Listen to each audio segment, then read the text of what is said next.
How this virus outbreak is managed and contained will affect the economic scenario. While they may solve the supply chain issues by looking at alternate sites, the reality is demand has also come off. From a small company's perspective, is there a means whereby the government can actually do more work with the banks to actually bring down those interest rate charges?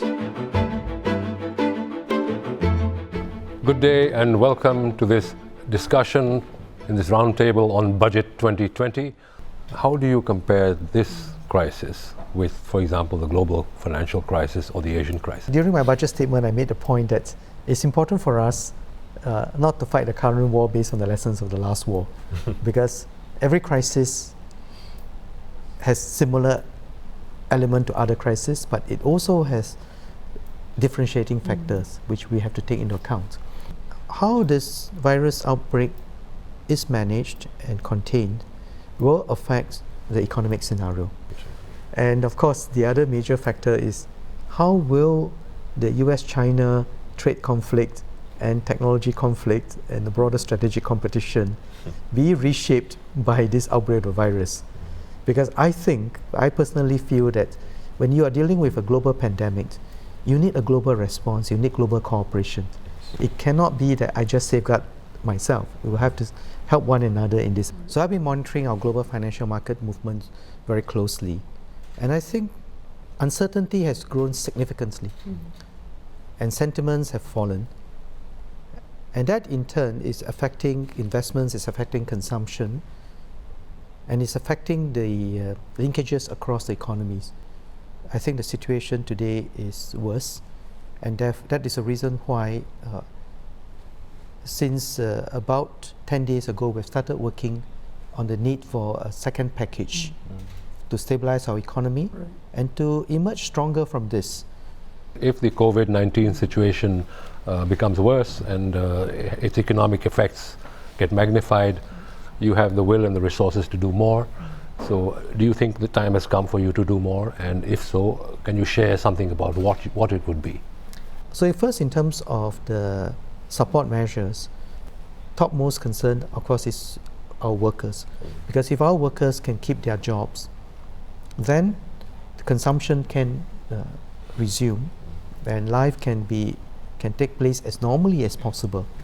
So that will be one key aspect of it.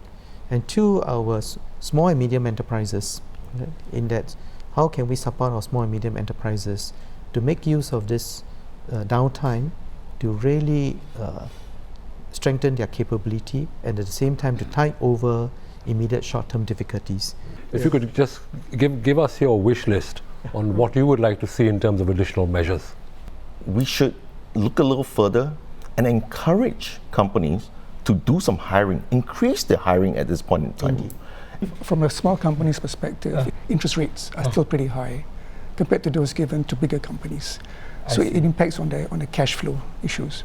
So is there a means whereby the government can actually do more work with the banks to actually bring down those interest rate charges? Banks will be happy to lend to companies if the risk is commensurate, with the returns. And in order to expect the banks to have lower returns, it means that the risk should be lowered. So what is it that each SME can do and the trade associations together can do to lower the risk? And if we can do that, everybody benefits. And we should be creative about looking for such solutions. Right. I think one positive that has come out since the beginning of this year and more since the end of January has been the significant uptake in digital adoption. Yes. So whether it's digital banking or even beyond banking solutions, customers inquiring about digital invoicing, matching of orders and payments. So the time is right, so we can leverage these capabilities. We have lots of data previously not used, now very useful, that can help SMEs to take advantage of their situation, to be not only to avail better solutions, but also to build a better business, right? Because they can direct the orders and the business that they do towards a better risk profile. Could I get a sense from you as well as the other participants on whether you think there's a likelihood of a global recession? First of all, the global economic growth will come down. And the global economy is much more integrated today than it was, say, during the period of SARS. It has been much more extensive. The global supply chain is also much more integrated than before. So sectors which are most directly hit, like aviation, tourism, and food and beverage and retail, were the first wave to be hit most directly. But because the global supply chain is so integrated, this is also affecting the supply of key components across the different economies. And I think this is going to have ripple effects on the manufacturing sector as well. Right.